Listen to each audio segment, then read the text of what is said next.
Good day mga gulong kalapatids. Yep, wala tayong mga ibon sa ating loop. So maglinis muna tayo. Nagpatos tayo ngayon kay Tol Andre. 45 km. At ang release ng ibon natin is 6:45 mga lodi. So kare-release lang ng ibon. Oras natin 6:52. Ang arrival natin possible mga 7:20. May mag-i-speed ng 1-2. 7:20. Ang speed niyan is 1-85. So mga 7:25 siguro mga lods. Yan 7:25, 1:25. So sana before 7:30 may ibon na tayo mga lods. Yan. Linis muna tayo ng loop habang nag-ibantay tayo sa ating mga ibon. Let's go! A few moments later. Nakapaglinis na tayo ng loop mga lodi. So tatlo lang ibon natin dito. Sinama na natin lahat pati mga old bird natin mga lods para training sila. Yung mga stock bird natin tsaka yung isang mga finisher natin. Maganda naman yung panahon, maganda yung araw. So wag lang sanang maserga uli yung mga ibon natin mga lods. Paraan, last toss nagkaroon tayo ng serga. Time sana natuto na sila. Maya tututok na tayo ng video. Let's go! A few moments later. Yun. Oras natin mga lodi is 7:17. 1-2 pa running speed mga lodi. So magabang na tayo. Set up na natin yung ating camera. Let's go.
Wala pa tayong ibon mga kalapatids. Oras natin 7:27. Baba na ng 1,000 yung speed mga lodi.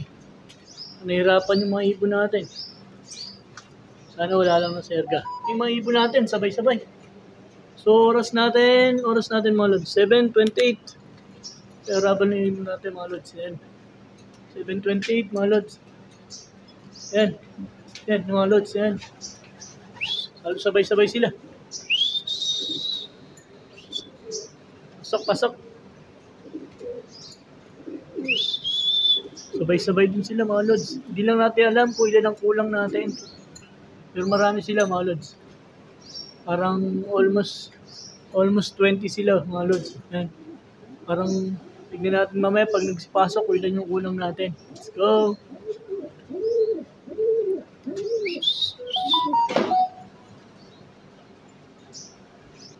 Tapos pumapasok mga lods. May pasok. Wala naman sigurong naserga sa mga to. So, mabagal yung speed ng mga ibon natin mga lods. 7:28. Ayan. Sa 1,000 lang yung speed ng mga ibon natin. 1:45.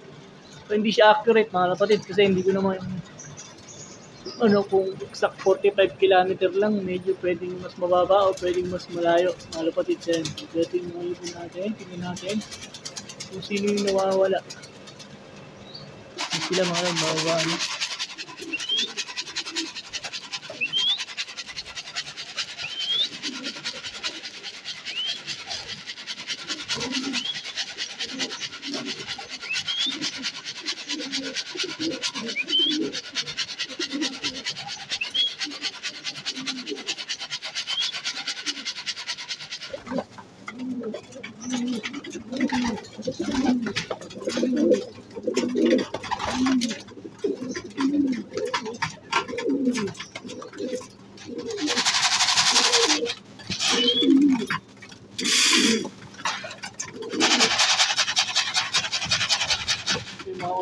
natin ito.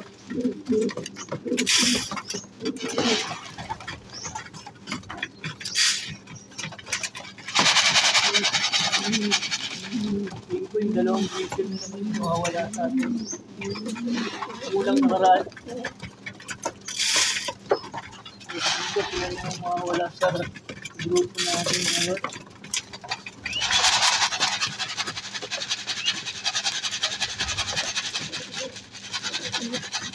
Parang dito sa dito.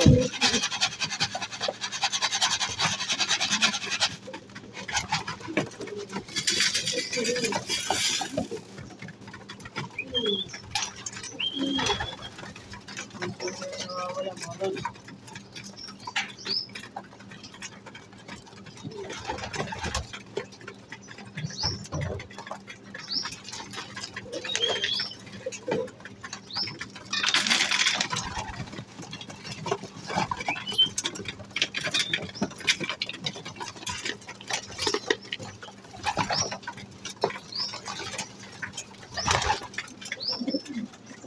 Parang hindi ko nakikita si Bunso.